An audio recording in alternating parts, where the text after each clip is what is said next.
Some cases simply don't justify experimental protocols when quality of life potential is this limited. That is what Dr. Whitfield said 14 minutes before Danielle Ross would have to make a choice that would end everything she'd built. The fluorescent lights above Cedar Creek Medical's pediatric floor hummed their constant mechanical frequency, a sound Danielle had learned to filter out 3 years ago the way soldiers learn to ignore the distant percussion of mortar fire. She moved between rooms with the precision of someone who had learned that stillness and efficiency were the same thing as invisibility. Her scrubs were always pressed. Her hands never shook during the day. At night, alone in her decade-old Honda in the parking garage, was a different story, but the day belonged to Cedar Creek, and Cedar Creek belonged to the nurses who didn't ask questions and didn't draw attention. The other nurses on the floor barely knew her name. Danielle preferred it that way. She arrived at 6:38 a.m., before the morning shift briefing. She left at 6:15 p.m., after charting was complete and the night nurse had received handoff. Somewhere in those 11 hours and 28 minutes, she was simply part of the infrastructure, reliable, competent, present but not remarkable. In her locker, beneath her street clothes and a pair of running shoes with 847 miles on the odometer, sat a tarnished challenge coin she never touched but never removed. The edges were worn smooth from hands that didn't belong to her anymore, and the inscription had faded to barely readable scratches. She'd kept it for 20 years without opening the locker more than necessary. During her 10 a.m. medication rounds, Danielle passed the consultation room on the East Corridor where Dr. Whitfield conducted his high-stakes meetings with families desperate enough to believe experimental protocols might save their children. She'd learned to time her medication cart passes to avoid looking directly into those rooms. Looking meant seeing faces. Seeing faces meant remembering. This time she couldn't avoid it. Through the glass partition, she saw him first, a man in dress uniform, the kind of formal military bearing that came from 3 decades of discipline and decision-making. Colonel Marcus Hayes, the nameplate outside the room read. Next to him sat a small boy in a wheelchair, 6 years old, with the kind of stillness that came not from rest but from the absence of control over one's own body. A Star Wars blanket covered his legs. His hands lay flat on the armrests like he'd been taught not to move them. Dr. Whitfield stood at the head of the consultation table, his posture the posture of a man explaining why something was impossible. Danielle didn't mean to look. Her hands began their familiar tremor anyway. It was just a flutter in her fingertips, the way it happened now when storms approached or when she passed certain corners of the hospital where the light hit the tiles at the wrong angle. 20 years of teaching her body to be still, and her nervous system had learned to betray her in the smallest ways. She gripped the medication cart harder and kept moving. Don't engage. Don't remember. Don't look back. But her ears caught the words anyway. The brainstem degeneration is too advanced for intervention, Dr. Whitfield was saying, his voice clinical as a scalpel. Even if experimental protocols were appropriate, which they are not, the structural damage indicates minimal recovery potential. Quality of life at this stage is. He paused, and Danielle heard the precision of a man choosing his words for maximum impact. Limited. The word hung in the air like poison gas. Danielle kept walking. Don't stop. Don't turn around. Don't. The consultation room door opened. Colonel Hayes emerged first, his hand on the back of his son's wheelchair, pushing it with the care of a man transporting something infinitely fragile. His face had the particular quality of someone who had just received news he couldn't shoot his way through, couldn't command his way around, couldn't solve with the tools that had defined his entire adult life. Danielle had seen that expression exactly once before, in Fallujah, on a translator's face when he realized his family had been in the building that collapsed. The colonel's eyes were the color of a stormy Atlantic, and they were drowning. Danielle's medication cart came to a stop. She didn't consciously decide to stop it. Her body had made the decision for her, muscle memory from another life, from a time when recognizing human beings in crisis was the entire job description. The tremor in her hand stopped. Her shoulders straightened. For just a moment, the nurse uniform fell away and something older and far more dangerous took its place. So. Her voice came out different. Quieter. The kind of quiet that made people listen. Colonel Hayes turned. He didn't know her. He had no reason to know her. But he looked at her the way drowning people look at movement in the water, not hope exactly, but the absence of certainty that there was no hope. "Your son's file," Danielle said. "I'd like to review it. On my own time. After shift." It wasn't a question. It wasn't phrased as a request. Something in her tone had communicated authority that had nothing to do with her name tag or her position on the organizational chart. The colonel's jaw tightened. He nodded once, a soldier's gesture of acknowledgement. "Room for 12. His imaging is in the system." Danielle returned to her medication cart and continued down the hallway. Behind her, she heard the elevator doors open and close, carrying the colonel and his son away from Cedar Creek's elite neurological wing toward whatever came next. What she didn't know was that Dr. Whitfield had watched the entire exchange from the doorway of the consultation room. The next morning during grand rounds, Dr. Whitfield held up Danielle's nursing notes in front of 37 residents, fellows, and attending physicians. The room was full of the kind of polite attention that precedes public destruction. Danielle stood at the back, having stayed to attend for reasons she no longer quite understood, wearing her composure like armor. "These notes," Dr. Whitfield said, letting them hang in the air as if they were biohazard material, "represent a concerning pattern we need to address. Dangerous overreach by undertrained staff. Inappropriate clinical speculation. Suggestions of protocols that are explicitly contraindicated." He looked directly at Danielle. "The individual who documented this patient assessment has no authorization to make clinical recommendations of any kind." The room shifted. 37 pairs of eyes found her. She didn't flinch. She didn't look away. Her jaw tightened by approximately 1 millimeter, the only tell she allowed herself. When her voice came, it was steady as a surgical laser. "The notes document clinical observations only." "Clinical observations," Dr. Whitfield repeated, his voice carrying the particular tone of a man who has decided he no longer needs to pretend professional courtesy, require clinical training. "You're a nurse. An excellent one, I'm sure. But there is a distinction between nursing assessment and medical diagnosis. I assume you're aware of that distinction." Silence bloomed in the grand rounds room like something living. "Yes, sir," Danielle said. "Good. Then we understand each other." She didn't follow him to the vending machine. He followed her. It happened at 12:08 p.m., after grand rounds concluded and most of the morning staff had scattered to lunch or back to their units.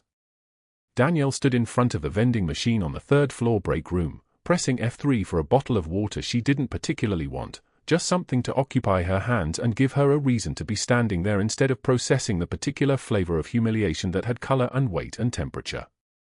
Dr. Whitfield appeared beside her with the smooth precision of someone who had practiced this approach before. He smelled like expensive cologne and the particular cologne-specific odor of a man who'd applied it aggressively that morning. "I was curious," he said, his tone conversational in a way that made the back of her neck send warning signals to the rest of her nervous system. "Where exactly did you complete your nursing degree?" "I was reviewing your personnel file and noticed the institution seems rather non-traditional." "Online program," Danielle said.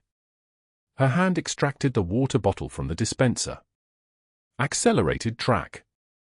How fascinating." He smiled in a way that wasn't a smile at all. "Online education has become quite popular, I understand. Though one does wonder about the depth of clinical exposure." He paused. His eyes moved across her face as if he was cataloging something. "I do hope Cedar Creek's patients aren't bearing the cost of any gaps in your foundational training." Danielle turned to face him. She said nothing. "Security has mentioned that if we encounter any further instances of protocol violation or scope creep," he continued, "we may need to have HR conduct a more thorough credentialing review. Just to be certain. For patient safety, obviously." "Of course," Danielle said. "Excellent. I'm glad we understand each other." She didn't wait for him to walk away. She finished her shift. She charted her final patient. She changed out of her scrubs and into street clothes in the locker room while two LVNs discussed their children and a nursing aide talked about her dating app matches. She moved through these normal rhythms of human existence like an actress hitting her marks. When she reached her car in the parking garage, she didn't turn the key in the ignition. She sat instead with her forehead pressed against the steering wheel, her hands gripping it hard enough that her knuckles turned white, her breathing controlled and measured because panic was a luxury she had learned not to afford herself. The supply closet on the pediatric floor had been where she'd locked herself 30 minutes after grand rounds, when the adrenaline wore off and her hands had started to shake in a way she couldn't quite control. She'd stood there among the 4 bags and the sterile field dressing boxes for 5 minutes, just breathing, just existing in the dark, just waiting for her body to remember that she'd survived worse than the contempt of a man in an expensive suit. But it was the car where the real weight settled. She had nowhere left to go. No identity left to run to. Master Chief Petty Officer Danielle Ross had been erased 20 years ago after an operation in Fallujah that was now classified so deeply that speaking its details aloud would constitute a federal crime. The Navy had given her a new social security number, a new birth date, a new civilian life, and explicit orders never to surface again. Never to mention it. Never to hint at what she'd been or what she'd done or why the scars on her shoulder came in that particular pattern. The last person who'd recognized her had been a prisoner transport officer at a black site in 2006. He'd seen the call sign on an old piece of equipment and asked one question. The answer had cost him his career. For 18 years after that, she had been invisible. Nothing. A nurse named Danielle who'd completed an online degree and kept her head down and never mentioned the way her hands moved when a patient started coding, the way she could calculate blood loss by color and viscosity, the way she knew things about combat trauma that no civilian nurse should ever know. She'd built a life on that invisibility. And now a man in an expensive suit had decided to unravel it. Danielle didn't sleep that night. She sat in her apartment above a Vietnamese restaurant on Westheimer, watching the neon sign flicker red-green-red through her bedroom window, reviewing Tyler's medical file on her personal laptop until the screen burned her eyes at 3 in the morning. The file was sparse, routine childhood diagnostics, standard neurology workups, nothing that screamed catastrophe. But there, buried in a footnote from his initial genetic screening, was a marker she recognized. A rare genetic variant associated with susceptibility to organophosphate compounds. Not the kind of thing a 6-year-old would normally encounter in suburban Houston. Unless his biological history carried something else. Something classified. She pulled up the neurotoxin exposure patterns from her training, the old training, the kind that didn't exist anymore, the kind that had been redacted from every official record. The cellular response Tyler's body was showing, the slight tremors in his limbs during stress, the way his pupils dilated in specific lighting conditions. She'd seen it once before. In Fallujah. In a young translator whose father had worked in a chemical storage facility before the war. Her hands moved across the keyboard with the precision of muscle memory reawakening. The pattern was there. The same genetic marker. The same exposure response. Danielle pulled up the treatment protocol she'd used that night in 2004, the one that wasn't in any hospital database, the one she'd been ordered to forget. Her fingers hovered over the keys. Writing it down again, even in a private file, was a violation of her security clearance, a direct breach of the classified operation order that had followed her into civilian life like a ghost. She closed the laptop. 3:38 a.m. The restaurant downstairs was silent. The next evening, Danielle waited in the hospital cafeteria at 5:15, timing it precisely. The dinner service had ended, the lunch crowd long gone. Just orderlies and night shift nurses filtering through the food line. She saw Colonel Hayes enter through the east entrance, Tyler holding his hand, the boy moving with the careful, deliberate gait of someone relearning physics with a body that doesn't cooperate. They sat at a corner table. Danielle gathered a tray, a coffee she didn't want, a salad she wouldn't eat, and approached. "Colonel, may I?" She didn't wait for permission, pulling out the third chair. Tyler looked up, his face brightening immediately. The boy's reaction was instinctive, trusting in a way that made something in her chest tighten. "Nurse Ross." Hayes gestured to the seat. His voice carried the measured courtesy of someone used to command. "Tyler's been asking about you." Danielle set her tray down carefully. "I reviewed his file. The one you showed me." She kept her voice low, clinical. "There's a pattern in his genetic markers. Specifically, a susceptibility to exposure-related neuroimmune responses. His brainstem inflammation isn't responding to standard anti-inflammatory protocols because it's not standard inflammation." "The doctors said," Hayes started. The doctors didn't look far enough back. She pulled out a small notebook from her pocket, one she'd prepared for exactly this moment. "His father was exposed to something in Fallujah. Pre-war, maybe. Chemical compounds, environmental toxins. It settled in his genetics, passed down." She slid the notebook across the table. "If you proceed with the monitoring procedure Dr. Whitfield recommended, Tyler's body will interpret the electrode insertion as a stressor. That will trigger the cascade." Hayes studied the notebook, his jaw tightening as he read. "How do you know this?" "I've seen the pattern before." That was all she could say. That was all she was allowed to say. "If that's true, then we need to tell Dr. Whitfield. We need to change the protocol." Danielle said nothing. She picked up her coffee cup, which still steamed despite having sat cooling for 2 minutes. The taste was bitter and stale and perfect for the moment. The cafeteria lights hummed overhead, fluorescent tubes, the kind that made everything look slightly corpse-colored. A tray clattered somewhere. Orderlies laughed about something inaudible. "Nurse Ross." She turned. Dr. Whitfield stood 5 feet away, his tablet tucked under one arm, his expression arranged into something that resembled concern the way a wolf's grin resembles a smile. He wore a white coat over a $3,000 suit. She knew the cost because she'd heard him on the phone mentioning it. Everything about him was calibrated to project effortless dominance.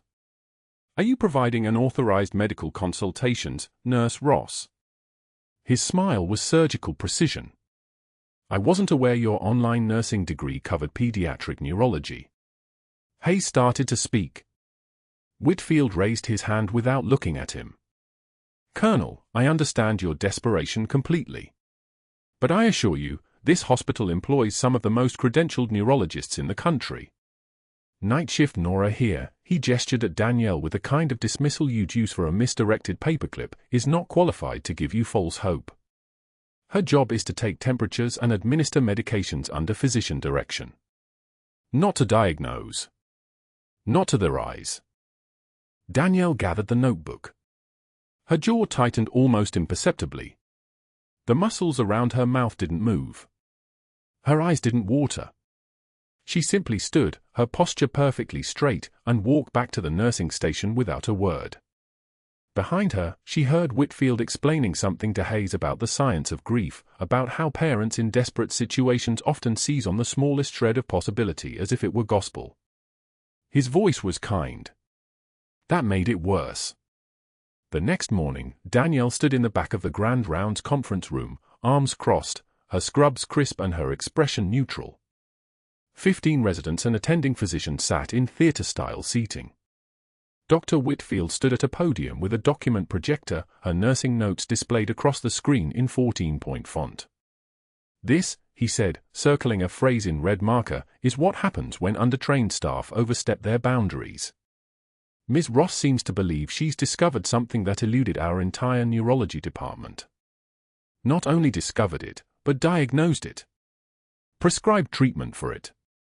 The words looked absurd blown up that large. Her careful observations, gathered over 3 years of bedside experience, validated by her own medical training, became ridiculous speculation. A gambling diagnosis. A nurse playing doctor. "The dangerous part," Whitfield continued, turning to face the room, "is that she's convincing. She speaks with authority. She presents her theories as clinical fact. Which is precisely why institutional hierarchy exists. Which is precisely why physicians undergo medical school and residency." He smiled.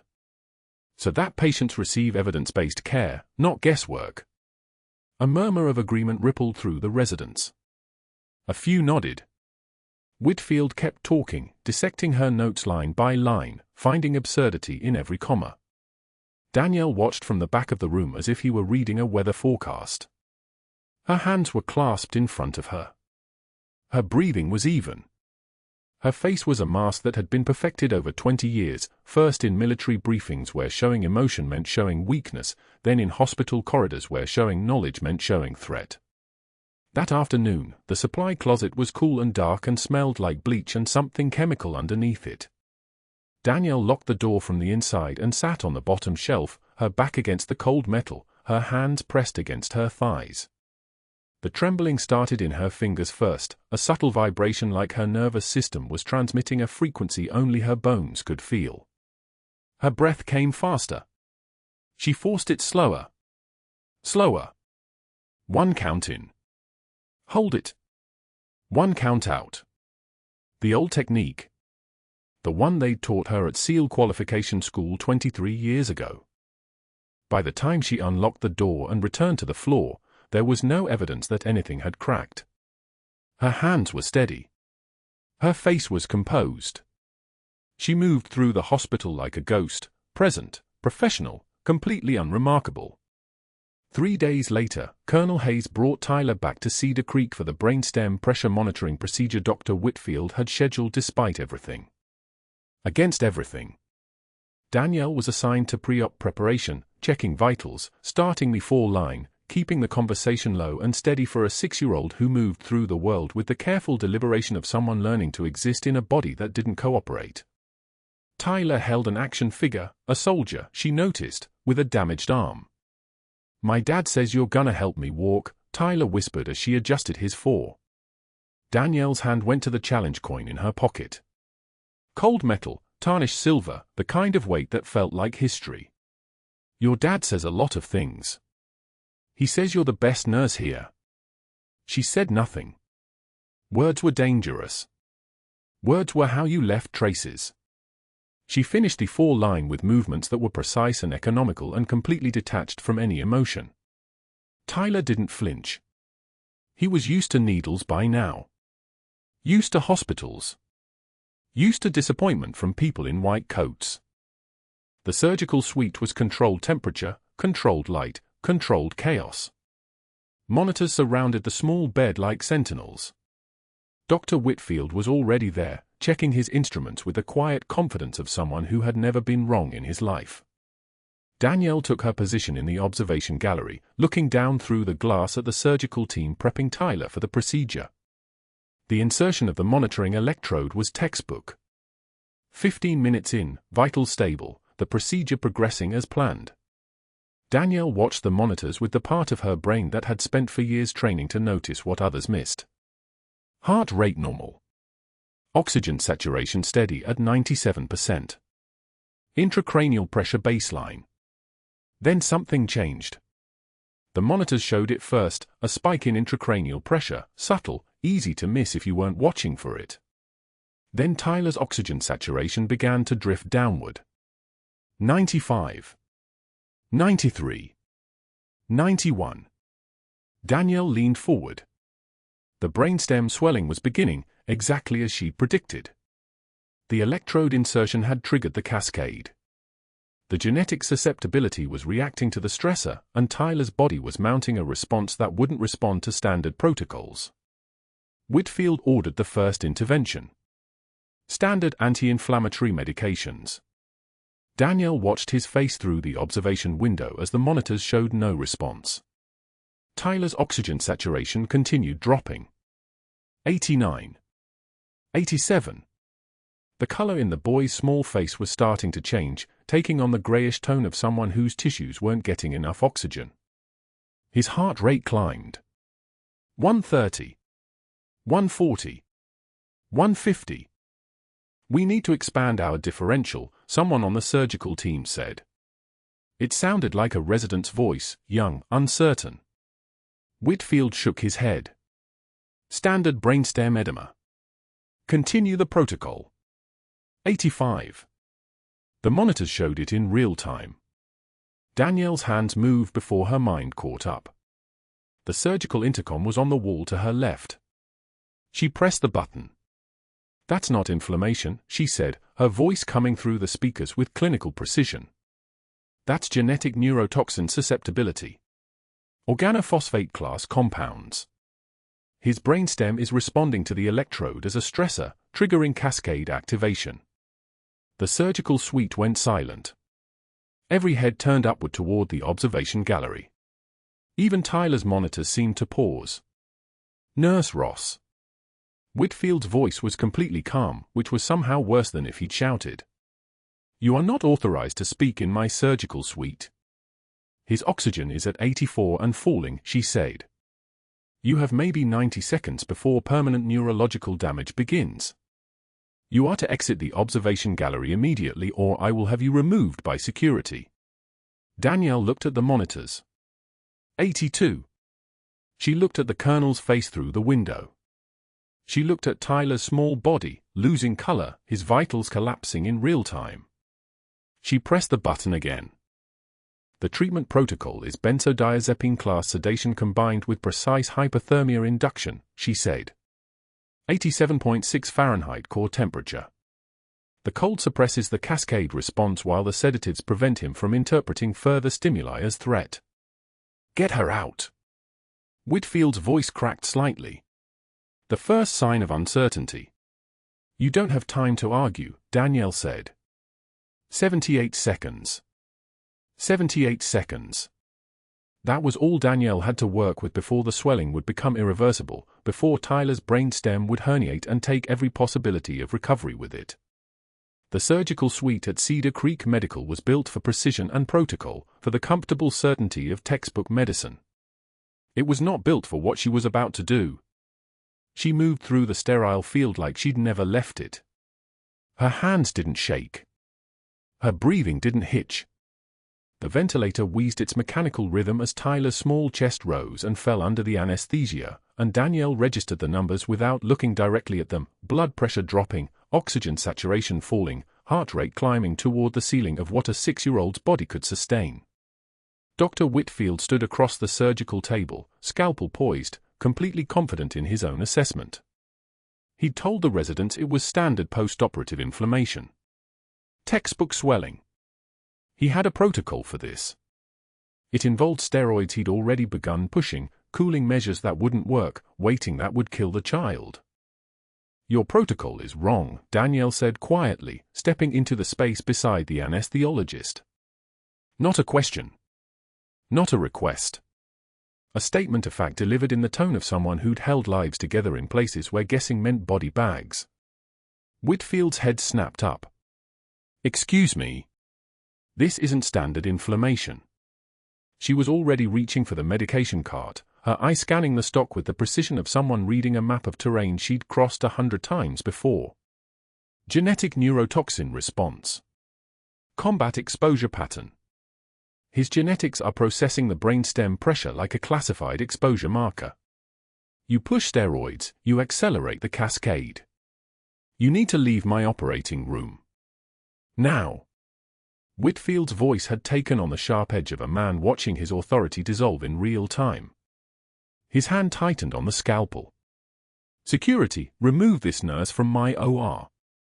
Tyler crashed before security could move. The heart rate plummeted, not gradually, not with warning, but in the sudden catastrophic freefall of a system rejecting its own survival. His brain activity spiked simultaneously on the monitor, a seizure pattern that shouldn't exist, a neurological protest that had nowhere to go but up. The room went into the controlled chaos of a code, but Danielle moved through it like she was walking through still water. The residents froze for the microsecond it took her to reach the medication cart. She pulled 3 syringes, 3 drugs in a sequence that existed nowhere in the Cedar Creek Medical Protocol Manual. "Atropine, 0.1 milligrams for," she said, and her voice had changed. It was lower now, harder, the voice of someone who'd given orders in languages the residents had never learned. "Midazolam, 2 milligrams concurrent. Cooling protocol to 34 degrees, core temperature, hypothermic induction. If you touch my patient, I will have your license," Whitfield was shouting now, and he actually moved to block her path to the fall line, his body a barrier between her and the dying child. His hands were steady too, but the steadiness of a man reaching for control that was already gone. The OR door crashed open. Colonel Marcus Hayes stood in the frame wearing a visitor's badge and surgical mask, and he'd violated every sterile protocol Cedar Creek Medical had ever written to get inside. His presence changed the air pressure in the room, not just his rank, though that existed in the set of his shoulders, but the weight of authority earned in places where authority meant the difference between soldiers coming home and body bags being shipped home. "Let her work," he said. It wasn't a request. The residents heard it the way combat soldiers heard orders. Whitfield heard it the way a civilian surgeon heard the voice of a man with nothing left to lose and everything to prove. The colonel's hand rested near his belt, and his eyes were locked on Danielle with the absolute focus of someone watching a person he'd trusted once before perform the impossible again. She had 90 seconds now. The monitor showed Tyler's brain swelling continuing, the pressure rising, the window closing.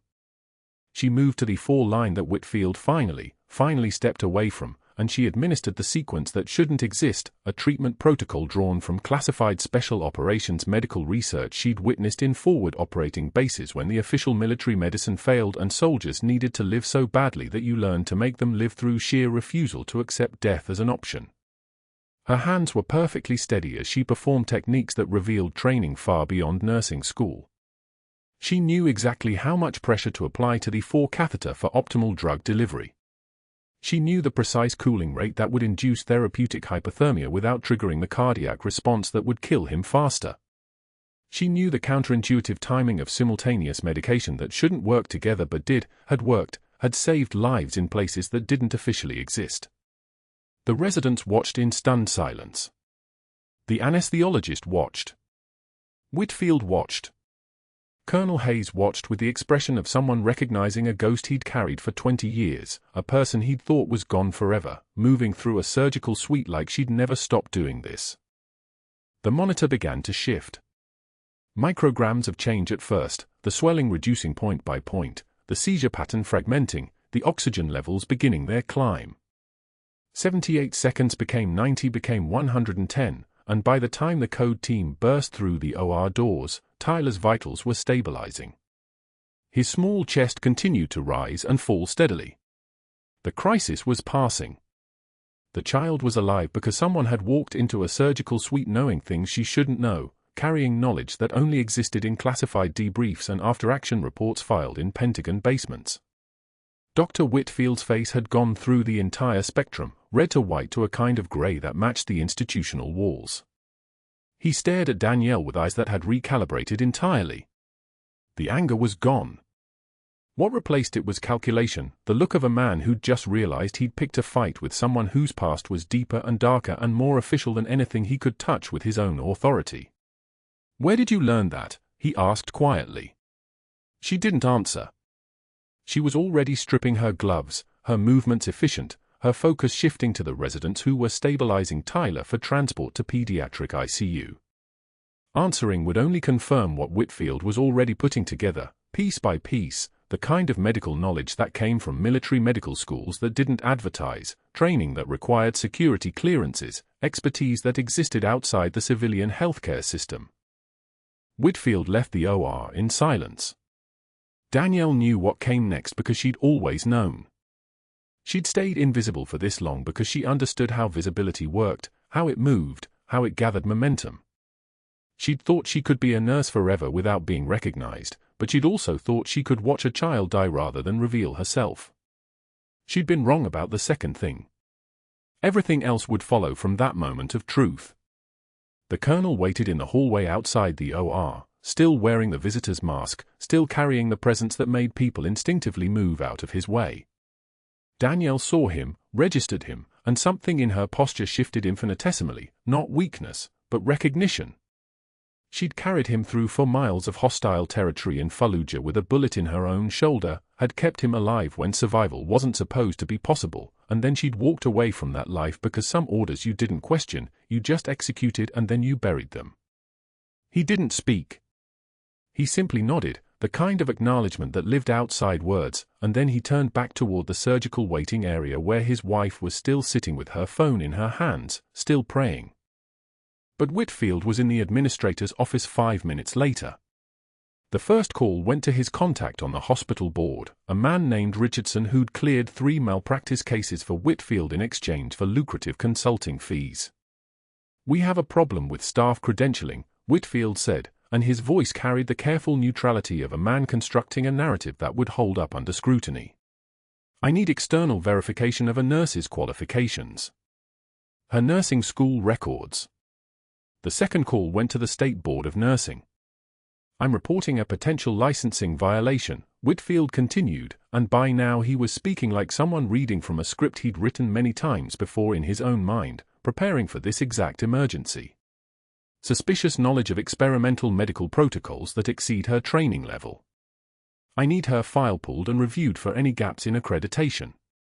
The third call was to an investigator he'd used before, a man who specialized in background verification for hospitals that wanted to examine their staff quietly, privately, before official complaints became public record. "I need everything on Danielle Ross," Whitfield said.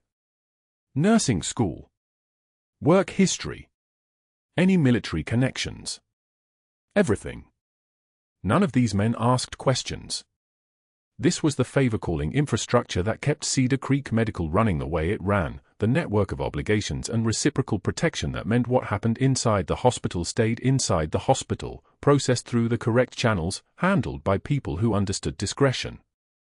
Danielle was in pediatric ICU with Tyler, monitoring his cooling protocol, checking his neurological response every 15 minutes, staying beside the bed of a child who would live because she'd chosen survival over invisibility. The residents were talking quietly among themselves, trying to piece together what they'd witnessed, and they wouldn't have the language for it because what they'd witnessed wasn't listed in their textbooks. She didn't know yet that Whitfield was activating his network. She didn't know yet that her nursing school records were being requested, that investigators were being contracted, that the ground beneath her invisible life was already starting to crack. She only knew that Tyler was stable, that the swelling was decreasing, that the neurotoxin pattern was responding to the unconventional treatment exactly the way it had responded in classified military medicine. She only knew that she'd saved a child and that everything she'd hidden for 20 years was about to be exposed. The monitor beside Tyler's bed beeped steadily, the sound of a heartbeat continuing, a child's life measured in the smallest increments of data. She sat in the chair beside the bed and waited for the world she'd carefully constructed to finally collapse. Security walked her out at 2:13 in the afternoon. Danielle's badge was already gone, taken at the administrator's desk 40 minutes earlier with a form she didn't read. Her locker was half empty, the important things already missing. She had maybe 30 seconds to grab what remained before the guard watched her lock it, watched her walk toward the exit, watched her disappear from Cedar Creek Medical like she'd never been there at all. The challenge coin went into her pocket. The old one, tarnished silver with a Delta insignia worn smooth by 2 decades of hands that had held it in foxholes and bunkers and during briefings where words like classified and disappear had become her permanent address. The guard didn't see her take it. Nobody saw anything. That was the gift of invisibility. You could hold a piece of your own ghost, and the world would look right through you. The parking garage was empty at this hour. Her Honda Civic sat in the same spot it always did, a grey sedan that never stood out, never caught attention, never made anyone look twice. She got in. Turned the key. Nothing. Just a grinding sound, mechanical and exhausted, the battery finally refusing to participate. She tried again. Same sound. Then silence. Danielle pressed her forehead against the steering wheel. Outside, Houston traffic hissed and honked. Tires on wet pavement. Someone's radio playing country music 2 cars over.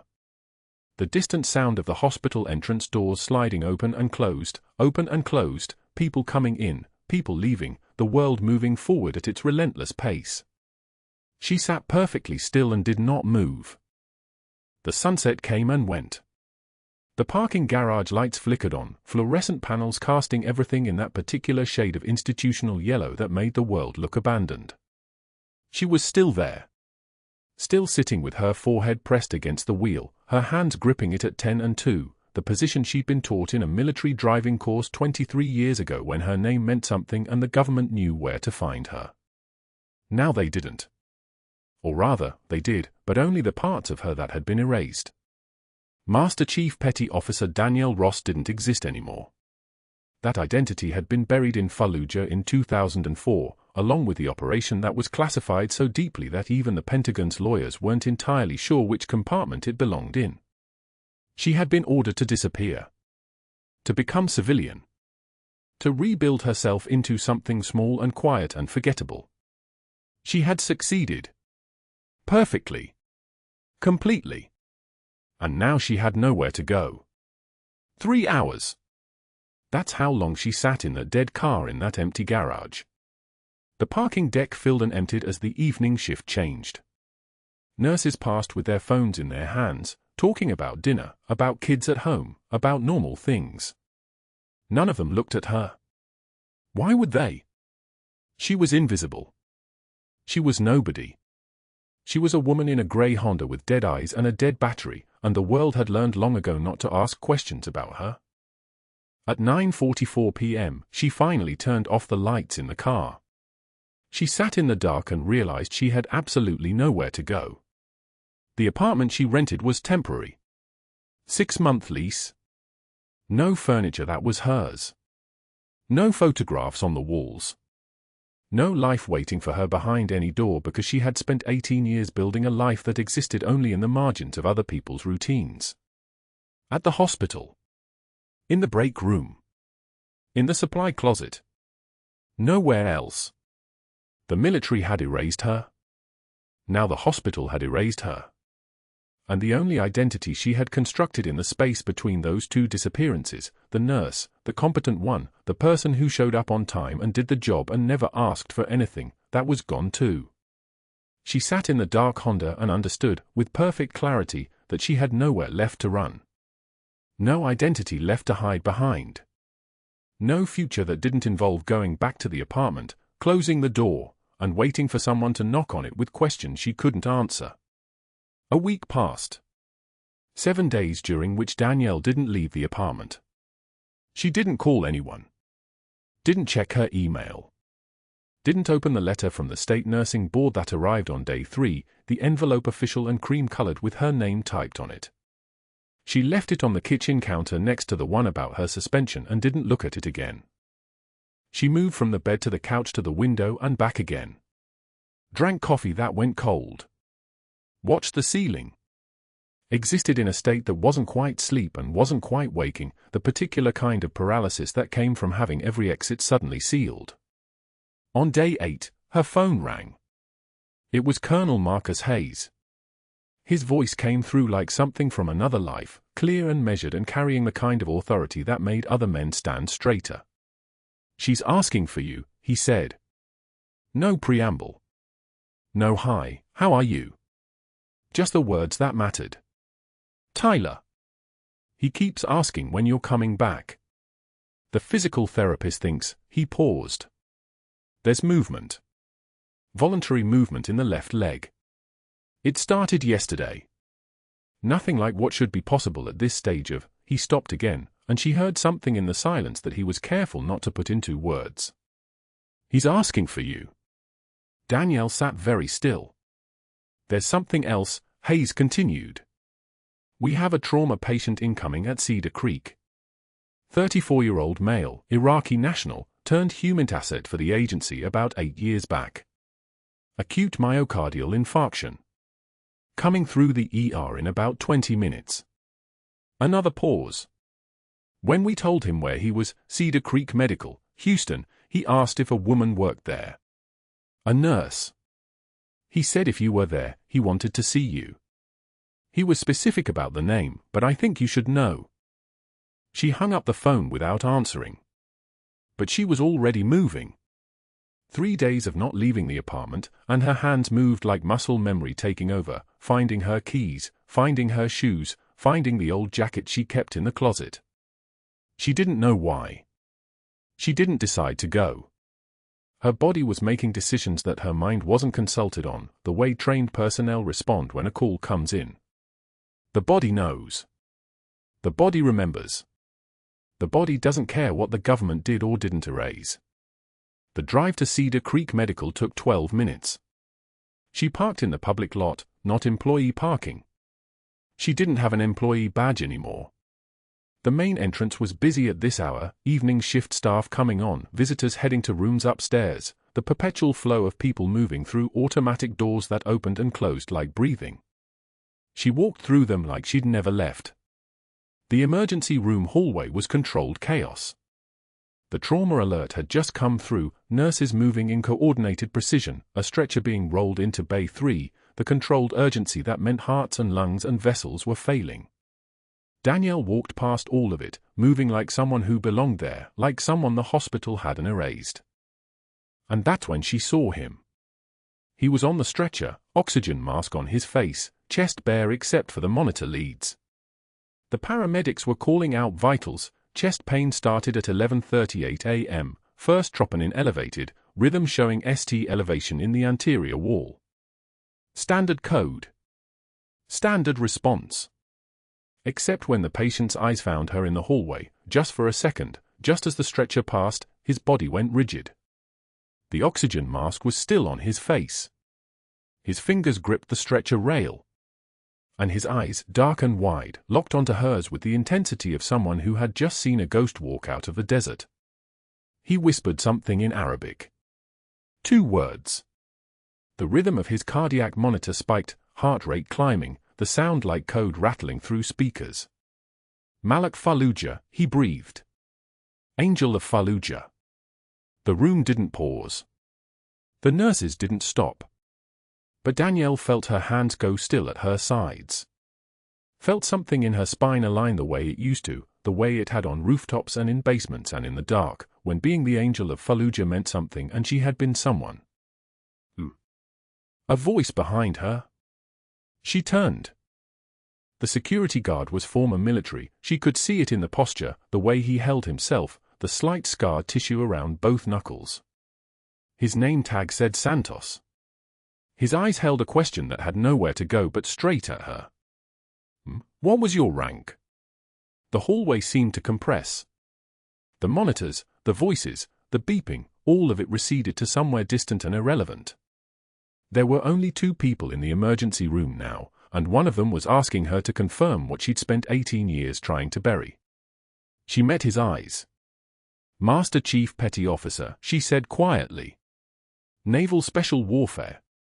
His hand came up, not aggressive, not demanding. His hand came up in a salute, the kind you give to someone who has seen things and survived them, the kind that says I know what you are and I acknowledge it. His fingers snapped to his forehead like he couldn't stop himself, like something deeper than civilian courtesy had taken over. And then Colonel Hayes was there. He was in dress uniform, his insignia perfect, he's bearing the kind that made the air in the room reorganize itself. He stepped between her and Dr. Whitfield, who had appeared at the edge of the gathering like something drawn by blood in water, ready to have her removed for trespassing, for existing in his hospital, for daring to be. This woman, Colonel Hayes said, and his voice carried through the emergency room like a command that overrode the hospital's authority, is the reason I'm standing here. The room went dead silent. The reason I'm standing here, Colonel Hayes continued, and every person in that emergency room understood they were hearing testimony, not conversation, is because this woman carried my 6-year-old son 4 miles through hostile territory with a bullet in her own shoulder. In Fallujah. 20 years ago. The fluorescent lights hummed their mechanical drone above them. Nobody moved. Santos, the security guard, the former Marine with 43 years of service and a tattoo of the 5th Marines on his forearm, turned to look at Danielle with the kind of recognition that only comes when a legend stops hiding. His eyes narrowed slightly. Not shock. Confirmation. Master Chief, he said quietly. Not a question. Yes, Danielle said. Her voice had dropped 2 octaves. The timid nurse who'd been escorted from this building 3 days ago was gone. In her place stood someone who'd learned to command rooms the way other people learned to breathe. Master Chief Petty Officer, Naval Special Warfare. The board president, a woman in her 60s with reading glasses on a beaded chain, set down her pen. Her expression shifted from skepticism to something closer to dread, the look of someone realizing they'd been holding evidence of something far larger than a nursing credential dispute. "My father," Colonel Hayes said, and his voice cracked slightly. The first sign that the Delta Force operator beneath the suit was barely holding composure was a translator. 6 years old. Didn't speak English yet, but he was already marked for execution because he'd helped American forces map IED placements in Jolin District. This woman, and he gestured toward Danielle with the kind of respect generals reserve for medal recipients, went into a collapsed building to retrieve intelligence documents. Found him instead. Could have left him. Should have left him. Protocol, mission parameters, 72 hostile contacts closing on her position. She didn't. The board members sat frozen. Someone in the back of the room, a junior doctor, was recording this on their phone. She carried him, Colonel Hayes continued, through 4 miles of urban combat with a 7.62 round through her left shoulder. 2 hours. Gunfire the entire time. She made a tourniquet from a field dressing and her own uniform sleeve. By the time she reached FOB Shank, she'd lost 30% of her blood volume. She was barely conscious. My father, my 6-year-old father, was alive because she decided he mattered more than protocol. Dr. Whitfield stood at the edge of the gathering, his jaw tightening. He'd appeared like something drawn by blood in water, ready to have her removed, to reframe this narrative back into his preferred version where an unqualified nurse had committed a crime. But the room had shifted. The gravitational center had changed. He was no longer the authority. He was the accused. 3 days ago, Colonel Hayes said, and now his voice carried the precision of a man delivering a military briefing, Dr. Whitfield told me my son had limited quality of life potential. That experimental treatments weren't appropriate for children with degenerative neurological conditions. He was ready to let Tyler die rather than attempt something unconventional. He pulled out a tablet. Medical records. Current vitals. Mobility assessments dated from that morning. 40% restoration of motor function in 6 days. That's not possible with standard pediatric neurology. 3 independent pediatric neurologists have reviewed Tyler's case. They're calling it breakthrough treatment. Not experimental. Not unconventional. He turned to face the board directly. They're calling it what it is, a technique that works because someone refused to accept that my son should be left to deteriorate. The board president opened the investigation file Dr. Whitfield had demanded, the one he'd thought would expose Danielle's fraudulent credentials, prove her lack of proper training, justify his actions. Except the investigators hired to examine her had also cross-referenced her activities with hospital financial records. Everything. The room's fluorescent light seemed to buzz louder. The smell of antiseptic mixed with something else, the sharp scent of institutional panic, of systems realizing they were collapsing. According to our records, the board president said slowly, reading from the file, Dr. Whitfield has denied experimental treatment protocols to 17 pediatric patients over the past 6 years. 17. She looked up. The commonality? 12 of those cases involved veteran family members. 4 were Medicaid cases. 1 was a child with no insurance. Every single denial freed up a bed for elective neurological procedures billing at rates between $200,000 and $400,000. The silence had texture now. Wait. Everyone in that emergency room understood what they were hearing. Additionally, the board president continued, her voice steady but cold, this office has discovered that Dr. Whitfield deliberately suppressed for successful experimental protocols in neurology that were developed by special operations medical personnel. Protocols he had access to. Protocols that worked. He chose not to implement them because they would have invalidated his own pharmaceutical research. Research that was generating $3 million annually in grant funding. Dr. Whitfield's hands clenched. This is absurd. This is. An emergency exists, the board president interrupted, not looking at him, when an attending physician fails to respond to a medical crisis. Danielle Ross entered that surgical suite during a legitimate emergency. While she operated outside standard nursing scope, her military medical training, which this office has now verified with the Pentagon and 3 separate medical review boards, exceeds the certification level of most civilian trauma surgeons. She didn't break protocol. Dr. Whitfield abandoned the patient. The board president turned to face Dr. Whitfield directly. Did you call board members within 40 minutes of Tyler Hayes' successful stabilization? Before any complications were formally reported. Security footage played on the monitor behind them. Whitfield in his office. Phone to his ear. The timestamp, 11:08 p.m., 17 minutes after Danielle had begun Tyler's treatment. You weren't protecting patients, the board president said. You were protecting yourself.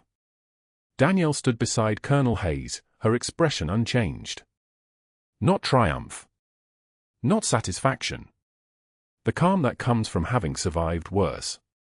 The kind of composure that only exists in people who've held actual power over life and death and chosen correctly.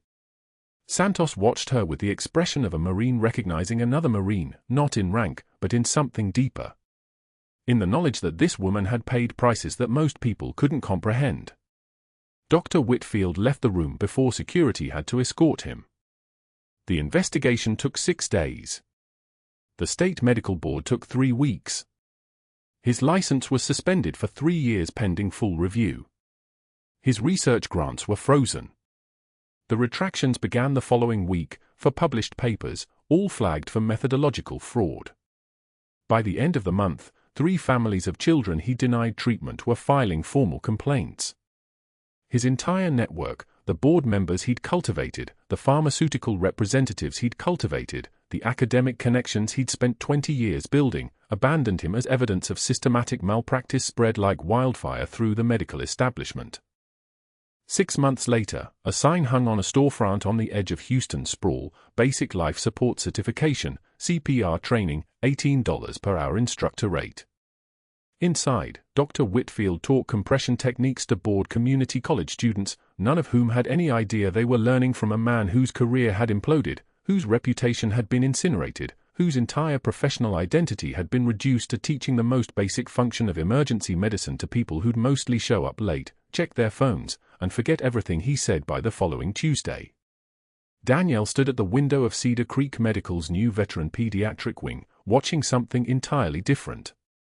The wing itself had been funded by a coalition of Special Operations Family Foundations, 75th Ranger Regiment, SEAL teams, Delta Force operators, and their families who'd pooled resources to create something that didn't exist before. A place where military medical knowledge could be applied legitimately. A place where protocol bent toward human beings instead of profit margins. The nameplate on the wall read, Petty Officer First Class Martinez Memorial Wing, named for those who give without being asked. Through the therapy room window, Danielle watched Tyler Hayes take his first unassisted step. The boy was small for 8 years old now, his condition had stolen growth milestones, stolen mobility, stolen the kind of childhood that comes without monitoring, without pain, without the awareness that your own body might betray you. But his eyes were bright. His father knelt with arms outstretched, wearing civilian clothes, khakis and a polo, the uniform he'd adopted since leaving active duty, and his face was wet with tears that had nothing to do with strength or rank or the Delta Force training that teaches you to control every physical response. Colonel Hayes was crying because his son was walking. Tyler clutched something in his small right hand as he moved. A tarnished military challenge coin. The edges were worn smooth from 20 years of Danielle carrying it through 2 wars, 3 field hospitals, a decade of civilian hiding, and finally, home. She'd given it back to Colonel Hayes the day after the board meeting, pressed it into his palm the same way his father had pressed it into hers in Fallujah, the same way soldiers pass forward the weight of survival. My father wanted you to have this, Colonel Hayes said, and she turned to see him standing beside her now, his eyes still wet but his voice steady. He held out a folded flag, the one from his father's funeral, the translator who'd survived Fallujah but passed away 2 years ago from complications related to that bullet wound, to the internal injuries, to the price of being saved. He never stopped looking for the angel who carried his son. He told me your name every year on the anniversary. He told me what you did. He told me if I ever saw you again, I needed to tell you thank you. That he'd spent his whole life being grateful for something you did in 3 hours. Danielle took the flag with steady hands. No tremor. No hesitation. The hands that had held this man's father's small body, that had applied pressure bandages in the dark, that had refused to accept that protocol mattered more than a child's life. Those hands were still steady. Santos passed by in the corridor, throwing her a subtle nod. Not a salute, this wasn't a military base. But it was recognition. The kind that only passes between those who've understood what it costs to do the right thing when no one's watching. The hospital intercom paged her to consultation. Another difficult case, another child the system wanted to abandon, another situation where protocol and profit margins had decided that some lives mattered less than others. She'd moved into a new position, clinical director of the veteran pediatric wing, a title created specifically for personnel with combat medical training and the kind of judgment that comes from having made life-or-death decisions when the hospital administration wasn't offering guidance. The challenge coin was back in her pocket. Not hidden anymore. Just carried. The way soldiers carry the weight of the ones they saved, the ones they couldn't save, the missions that changed them into something that civilian life could never quite accommodate. Danielle headed toward the elevator, her scrubs crisp, her badge visible, her identity no longer buried under layers of invisibility. The quiet nurse who'd been escorted from this hospital 3 weeks ago was gone. In her place walked someone the system had tried to destroy and failed. Someone the rules had tried to contain and underestimated. Someone whose real power had never come from rank or title or institutional authority.